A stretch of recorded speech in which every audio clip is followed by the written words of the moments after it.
இந்த வீடியோ எடுத்து 2 டேஸ் ஆச்சு. 2 டேஸ்க்கு அப்புறம் தான் நான் போஸ்ட் பண்ணுறேன்.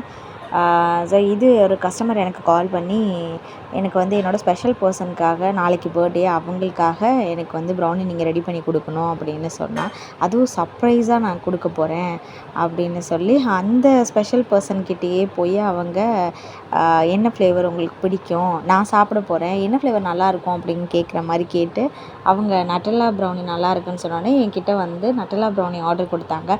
ஸோ லாஸ்ட் மினிட்ல தான் எனக்கு திடீர்னு தோணுச்சு, சரி ப்ரௌனி டவராக பண்ணி கொடுப்போமா, பர்த்டேக்காக தானே அப்படின்னு நினச்சிட்டு இதை கேட்டோன்னே அந்த கஸ்டமர் ஓகேன்னு சொல்லிட்டாங்க. கடைசியில் வச்சாங்க பாருங்கள் அந்த கஸ்டமர் எனக்கு டெஸ்ட்டு, என்னையே போய் டெலிவரி பண்ணி கொடுங்க அப்படின்னு சொல்லி, அக்கா என் வாழ்க்கையே உன் கையில் தான் அக்கா இருக்குன்னு அந்த கஸ்டமர் உருண்டு பிறண்டு கதறி என்னையே போய் டெலிவரி பண்ண வச்சு என்னை அலைய வச்சு அப்படி என்னை வன்கொடுமை பண்ண அந்த கஸ்டமர் வேறு யாரும் இல்லை, என்னோடய ஜூனியர் தம்பி, ஸ்வீட்டஸ்ட் ஃபார் எவர். ஸோ உங்களுக்கு இந்த வீடியோ பிடிச்சிருந்துச்சின்னா லைக் பண்ணுங்கள், ஆர்டர் ப்ளேஸ் பண்ண டிஎம் பண்ணுங்கள்.